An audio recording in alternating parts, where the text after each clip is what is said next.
This has been Zach Griffith with sports.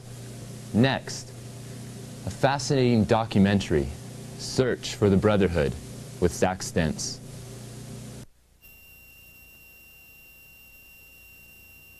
Hello, I'm Zach Stentz, special correspondent for TTV. Tonight we bring you a special in-depth investigative segment, In Search of the Brotherhood. What is the Brotherhood? Well, ever since the high school was built back in 1965, there have been persistent reports of a secret organization that dwells at FBHS, in the secret unexplored regions of the campus.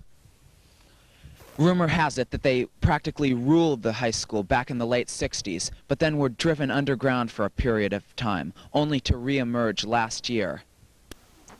Several sightings were reported, mostly in the area of the library, and a House staff member's book bag was even stolen.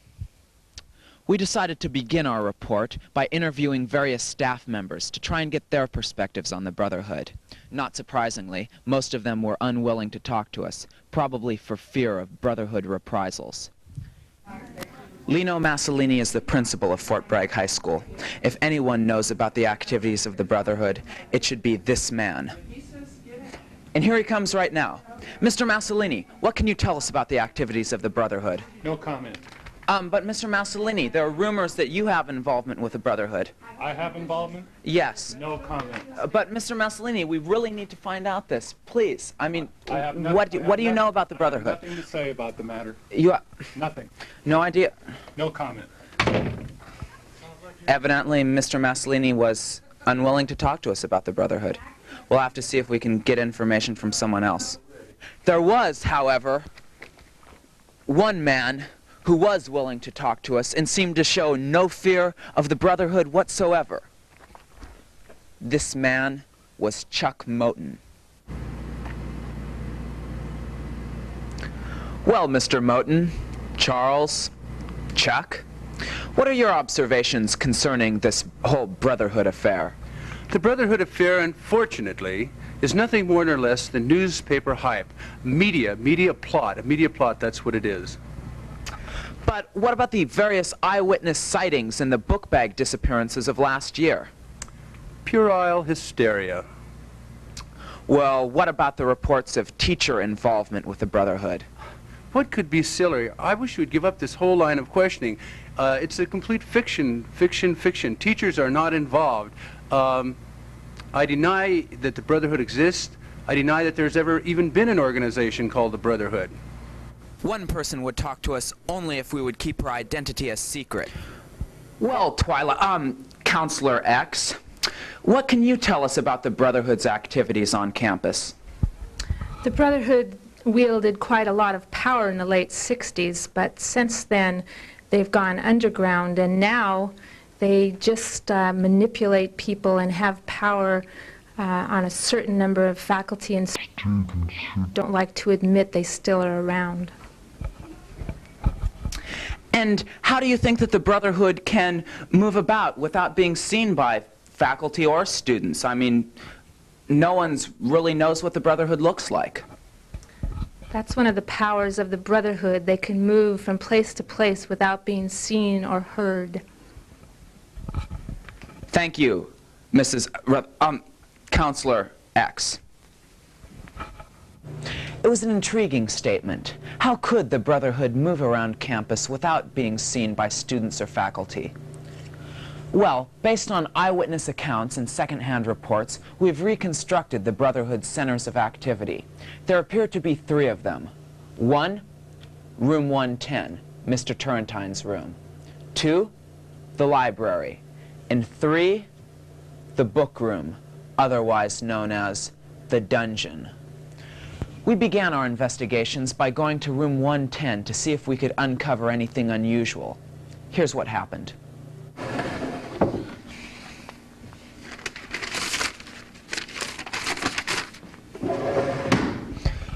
I've been in here for hours. So far, nothing.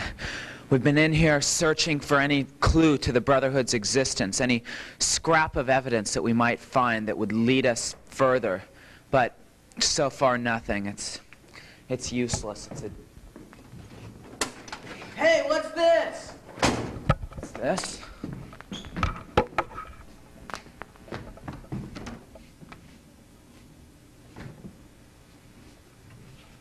Oh my God! There appears to be a whole network of passageways and ducts that just goes back as far as the eye can see. It fades off into the blackness. This must be how they get from place to place on campus. It's incredible. This is bigger than any of us suspected. None of us expected to find this.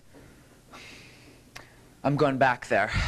If I'm not out in 20 minutes, send in a search team. I'm going in.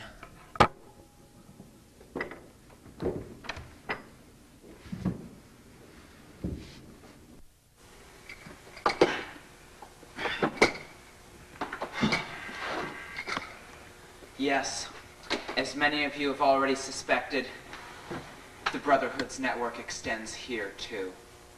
The library, which we once thought safe from the Brotherhood's menaces, appears to have been infiltrated by them. I have a feeling we'll find more of these passages in here. Let's go.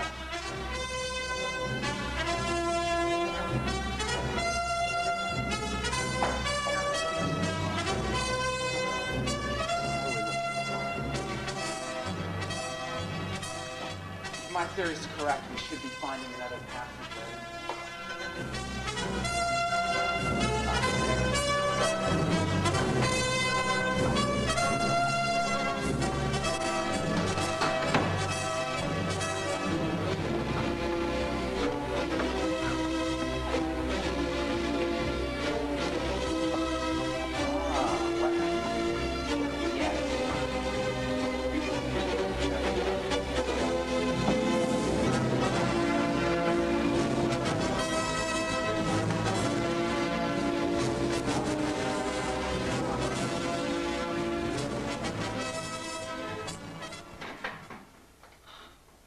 Still the office.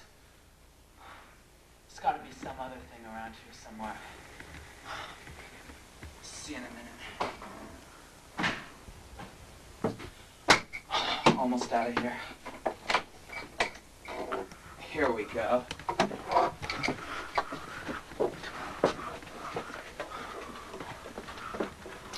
Back in the library. It appears to be a circular passageway. Faculty stairway. They say that students aren't allowed to use that. Now we know why.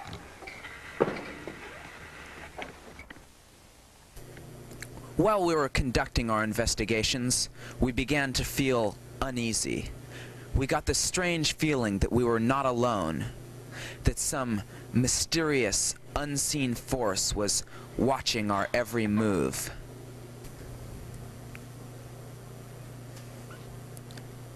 Later events would prove this suspicion correct.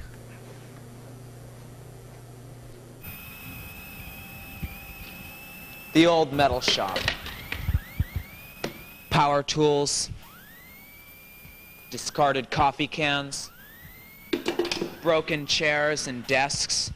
This appears to be a supply warehouse for the Brotherhood, a place where they put all of the things that they collect from various parts of the campus. This is obviously a major meeting point for them, a place of major importance.